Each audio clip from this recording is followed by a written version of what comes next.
Hello guys, welcome back to my new video. मैं हूं आपका दोस्त डॉक्टर रवि और आज हम बात करने वाले हैं स्प्लिनोमेगेली के बारे में। तो दोस्तों, आपको स्प्लिनोमेगेली को आसानी से समझने के लिए कुछ बेसिक चीज़ों का ध्यान आपको रखना है, जो कि इस वीडियो में मैं आपको बताने। दोस्तों, इस वीडियो को स्टार्ट करने से पहले मैं मेरे सभी नए और पुराने सब्सक्राइबर से रिक्वेस्ट करना चाहता हूँ, अगर आपने इस वीडियो को देखते समय चैनल को सब्सक्राइब नहीं किया है तो प्लीज़ आप इस वीडियो को लाइक, कमेंट और सब्सक्राइब करके नोटिफिकेशन ऑन कर लीजिए, जिससे कि आपको इसकी अपकमिंग वीडियोस जो भी मैं अपलोड करूँ आपको टाइम टू टाइम इसकी नोटिफिकेशन मिलती रहे। दोस्तों, आपका एक एक मिनट मेरे लिए बहुत ही कीमती है, तो चलिए बिना आपका वक्त ज़ाया करते हुए हम इस वीडियो को स्टार्ट करते हैं। स्प्लीन हमारे बॉडी का एक बहुत ही इंपॉर्टेंट और महत्वपूर्ण अंग होता है, जिसका कि लिम्फेटिक सिस्टम का ये बहुत ही महत्वपूर्ण हिस्सा होता है। और इस स्प्लीन का काम क्या होता है हमारे शरीर में कि ये WBC यानी कि वाइट ब्लड सेल्स को स्टोर करके रखता है। ये इस स्प्लीन का हमारे बॉडी में यानी कि हमारे बॉडी के इम्यून सिस्टम पर बहुत ही ज़्यादा प्रभाव रहता है। अगर हम किसी भी इन्फेक्शन से अगर हमारा शरीर लड़ता है या फिर हमारी जो रोग प्रतिरोधक क्षमता होती है वो ज़्यादातर खास करके आपके स्प्लीन पर भी डिपेंड करती है। अगर आपको किसी तरह का इन्फेक्शन नॉर्मल ऐसा रहता है, आपका शरीर में खुद का इतना ताकत होता है कि आप उस बैक्टीरिया से लड़ सकते हैं। इसी स्प्लीन में अगर किसी कारणवश अगर सूजन हो जाता है तो हम मेडिकल लैंग्वेज में हम इसे स्प्लीनो। तो चलिए हम इसके कुछ कारण की बात करते हैं कि आखिर कुछ ऐसा क्या कारण है, कॉमन और बेसिक कारण, जिसकी वजह से कि जो स्प्लिनोमेगेली होती है ये अलग अलग तरह के इन्फेक्शन से हो सकते हैं। जैसे कि अगर किसी को मोनोन्यूक्लियोसिस है, इसके साथ साथ अगर किसी को लीवर की समस्या है, जैसे लीवर सिरोसिस है, अगर किसी को सिस्टिक फाइब्रोसिस, या फिर इसके साथ साथ अगर किसी और तरह का इन्फेक्शन है, या फिर अगर पेशेंट को मलेरिया है तो उस कंडीशन में भी स्प्लिनोमेगेली का चांसेस रहता है कि वो होता है।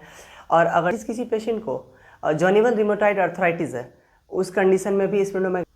अगर दोस्तों किसी पेशेंट में अगर ल्यूकेमिया का कंडीशन बन रहा है तो ल्यूकेमिया उसका कंडीशन अगर बन रहा है तो उस कंडीशन में भी स्प्लिनोमेगेली होने के चांसेस रहते हैं। अगर किसी पेशेंट को ट्यूमर यानी कि स्प्लीन का ट्यूमर, अगर स्प्लीन में किसी तरह का ट्यूमर बन रहा है तो उस कंडीशन में भी ये हो। किसी पेशेंट को अगर हार्ट फेलियर का कुछ ऐसा कंडीशन बन रहा है तो उस कंडीशन में भी स्प्लिनोमेगेली हो सकती है। ये सब कुछ और चांसेस है।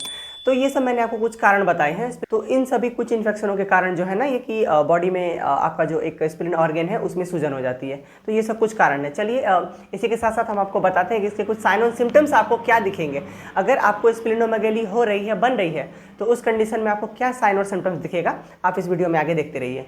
तो दोस्तों देखिए, बात दरअसल ये है कि स्प्लिनोमेगेली जो होती है हमारे बॉडी में, उसका अर्लियर स्टेज में इसका अर्लियर कंडीशन में इसका हमें सही से पता नहीं चल पाता है, ये डायग्नोस नहीं हो पाता है, ना ही कुछ इसका सही तरीके से सिम्टम्स रहता है। लेकिन जो पार्टिकुलर जो एक कॉमन सिम्टम्स जो कि स्प्लिनोमेगेली के कंडीशन में देखा जाता है वो हम आपको इस वीडियो में कुछ बताते हैं।